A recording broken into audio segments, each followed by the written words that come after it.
10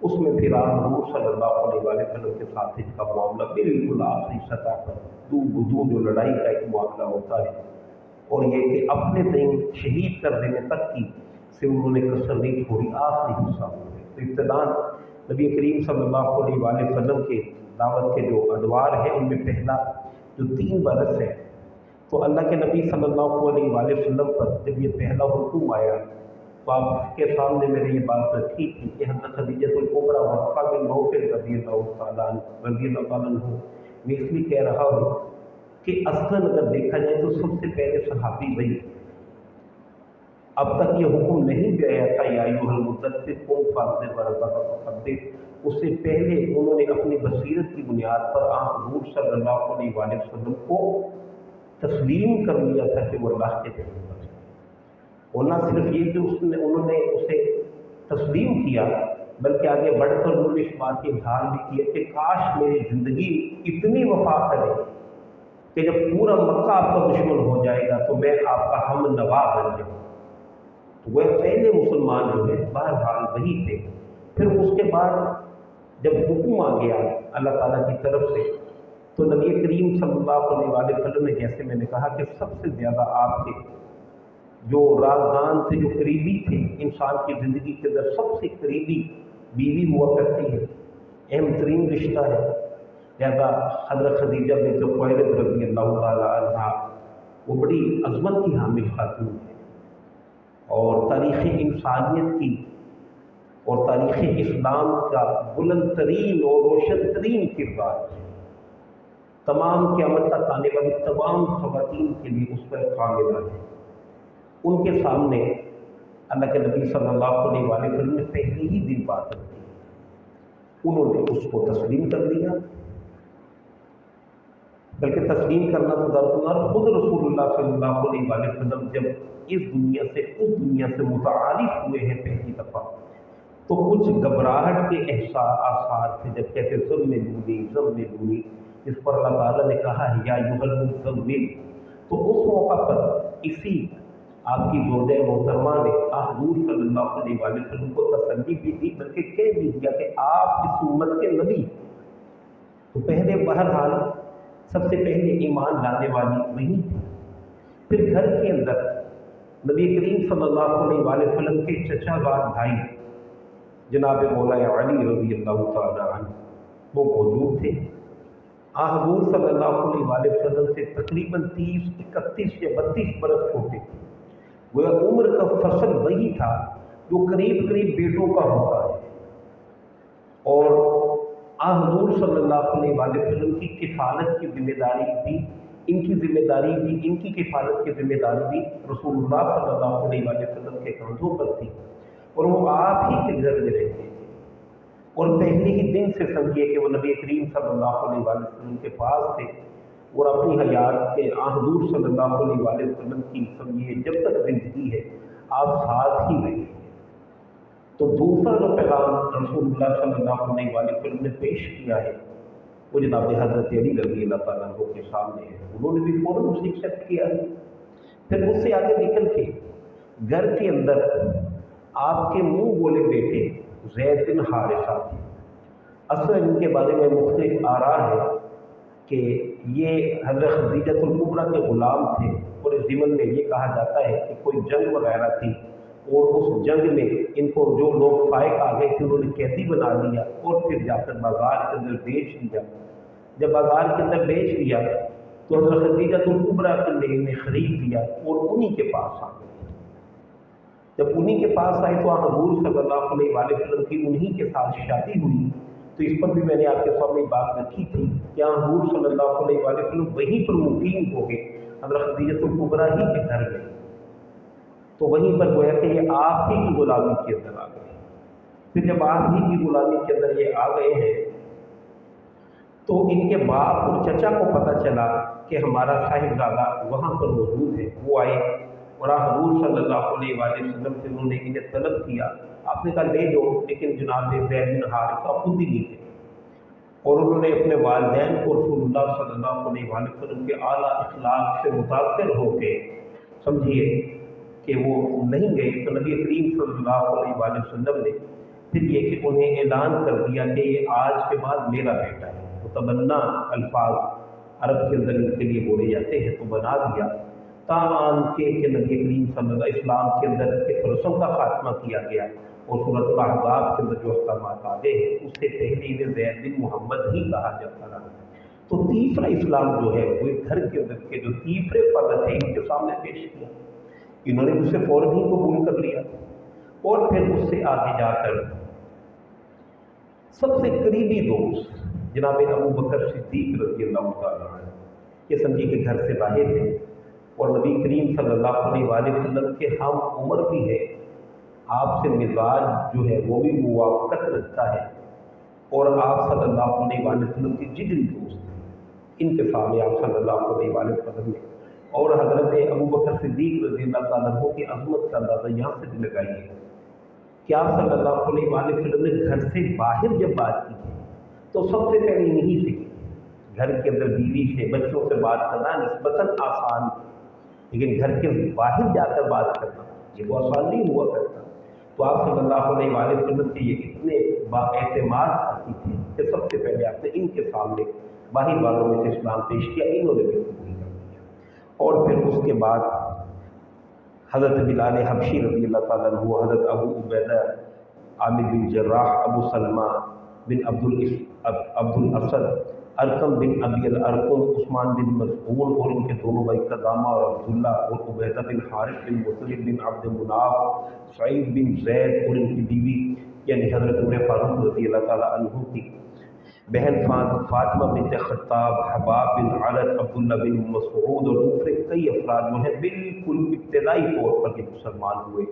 عام طور پر یہ سمجھا جاتا ہے کہ مجموعی طور پر قریش کے تمام شاخوں سے قریب 40 لوگ تھے کہ جو ابتداً اسلام دے آئے تھے۔ ابن حشام نے یہی بات جو ہے وہ لکھی ہے، اور یہ کہ اس کے بعد ابتدا کے اندر نبی کریم صلی اللہ علیہ وآلہ وسلم پر جو نماز فرض تھی وہ صبح اور شام کو فرض تھی، 2 رکعت نفل صبح اور 2 رکعت نفل یا فرض کہتے شام کو، جیسا کہ اللہ تعالیٰ نے حکم دیا ہے کہ وَسَبِّحْ بِحَمْدِ رَبِّكَ بِالْعَشِيِّ وَالْإِبْكَارِ، کہ صبح اور شام اپنے رب کی حمد کے ساتھ اس کی تسبیح کیا کرو۔ تو ابتدا کے اندر یہ 2 نمازیں تھیں جو رسول اللہ صلی اللہ علیہ وآلہ وسلم سے سمجھیے کہ فرض تھی، اور حارث بن اسامہ بن لہیعہ کے طریق سے موصولاً حضرت زید بن حارثہ سے یہ حدیث روایت ہے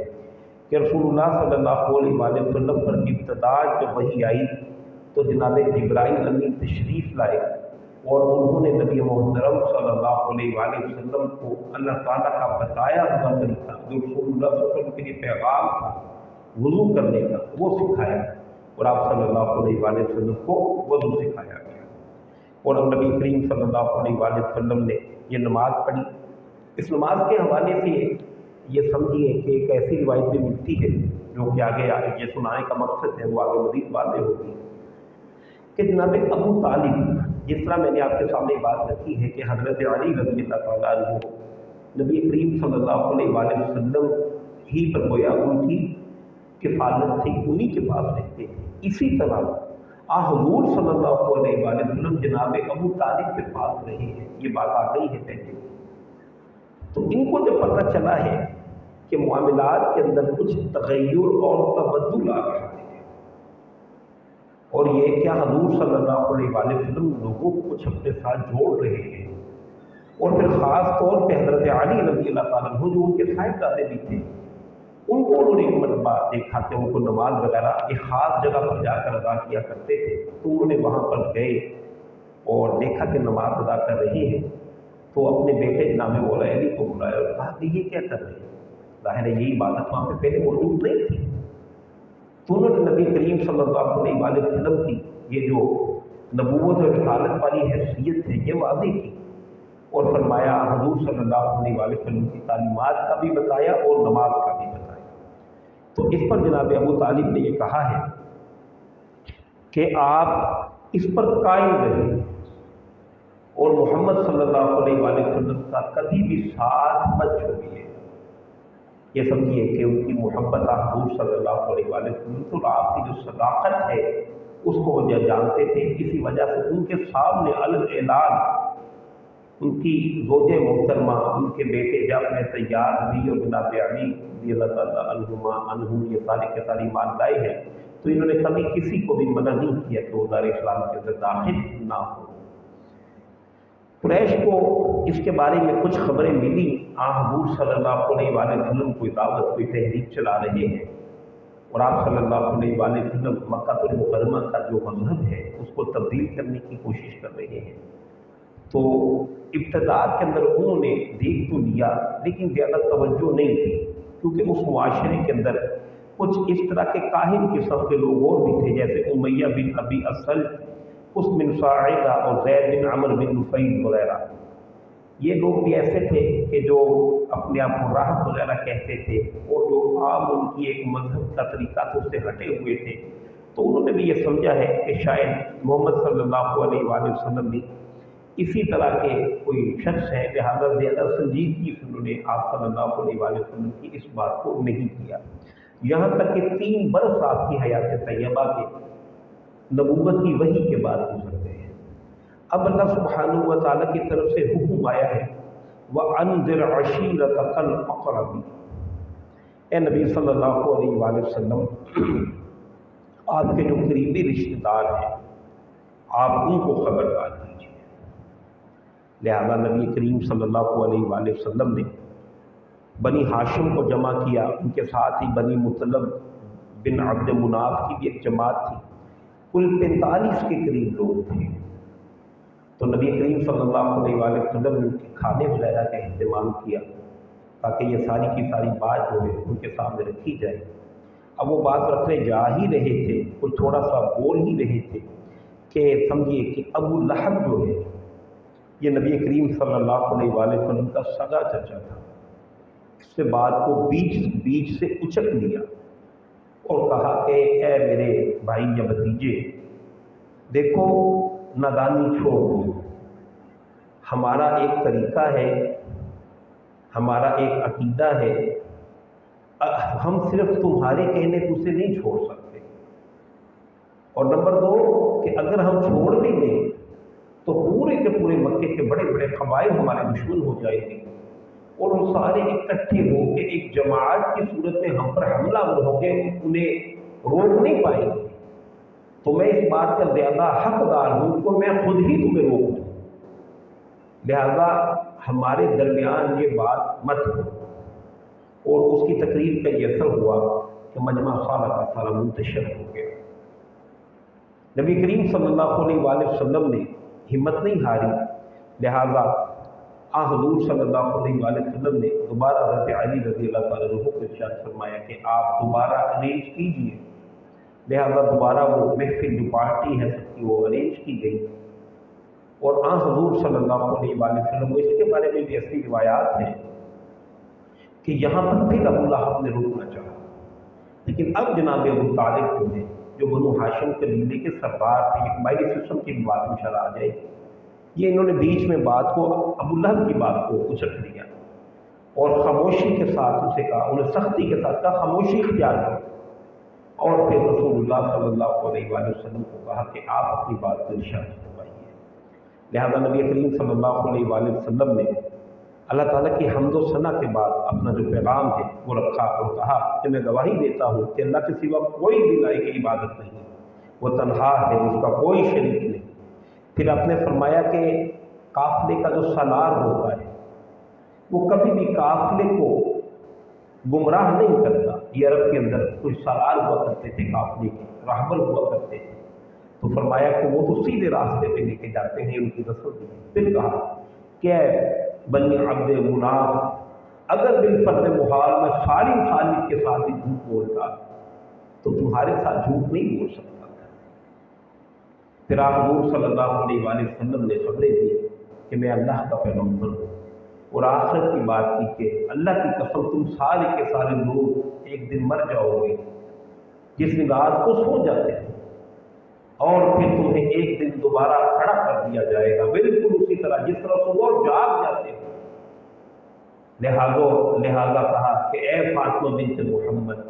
اپنے آپ کو جہنم سے بچاؤ، اے محمد صلی اللہ علیہ وسلم کی پھوپھو صفیہ، اپنے آپ کو جہنم کی آگ سے بچاؤ۔